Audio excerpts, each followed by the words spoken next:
Hey everybody, today is December 14th, and what we're doing today in class is we're going to be reviewing for our test tomorrow over the Bill of Rights, Principles of Government, Federalist and Anti-Federalist, etc. In Schoology, I have given you a review sheet, but since I'm pretty sure nobody will ever watch this video, I'm going to tell you the answers. So first, the Bill of Rights. Let's run over it.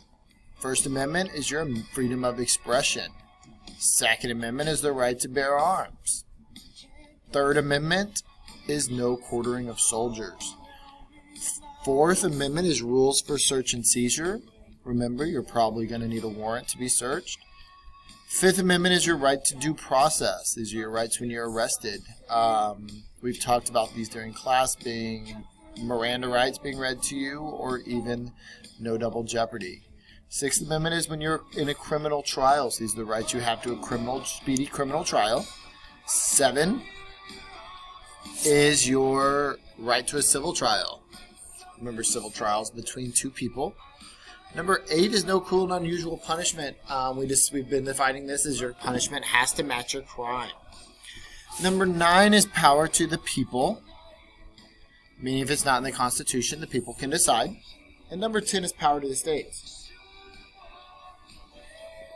Number 10 is basically the first principle of government we're going to talk about, which is federalism. Federalism is the shared power between the national and the state governments. L is limited government. This limits the power of the national government and all government. I are individual rights, or rights that cannot be taken away. P is popular sovereignty. Popular sovereignty just means the people in this country have the power. Typically, it is shown through R, which is republicanism. Republicanism is the right to vote in our country. C is checks and balances. When one branch of the government is going to check on another to make sure it doesn't have too much power. S is separation of power, where we separate the powers into different branches. So let's run. Which amendment guarantees you the freedom of religion? It's going to be your freedom of expression. Guarantees you will not be searched without probable cause. That's going to be amendment number 4. Which article of the Constitution outlines the amendment process? That's going to be number 5.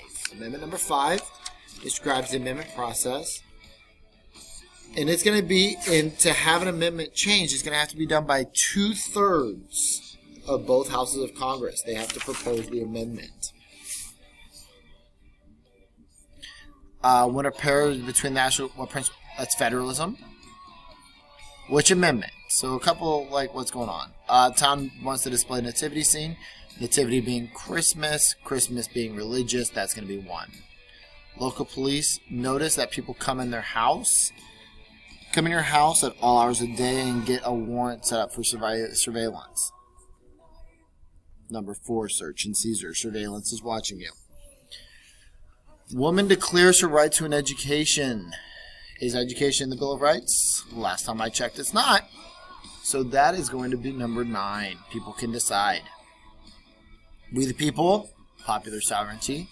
Congress may impeach judges and the president. It's talking about multiple branches of government, so that's going to be checks and balances. Your personal liberties and freedoms are going to be limited government. 2/3. National government conducts foreign policy. That's federalism. 4 rules to obtain statehood under the Northwest Ordinance. First, you had to have a way of a government, some kind of a government. You had to have 60,000 people. You had to have 60,000 people. You had to have free school and no slaves. What did the Federalists want? They want a strong federal government. Remember, federal government is also known as the central or national government. But they just wanted the Constitution. They thought that was enough. Anti-Federalists are against the Federalists, so they wanted the weak federal government or weak central government, and they wanted to make sure we had the Bill of Rights to protect our rights. Who's in charge of the executive branch? That's the president, guys. Y'all know that. And the job of the judicial branch is to check or interpret the laws. What is the purpose of the Bill of Rights? The Bill of Rights' purpose is to protect our rights as citizens in our country. If you have any questions, as always, go ahead and email me. Remember, your test is tomorrow.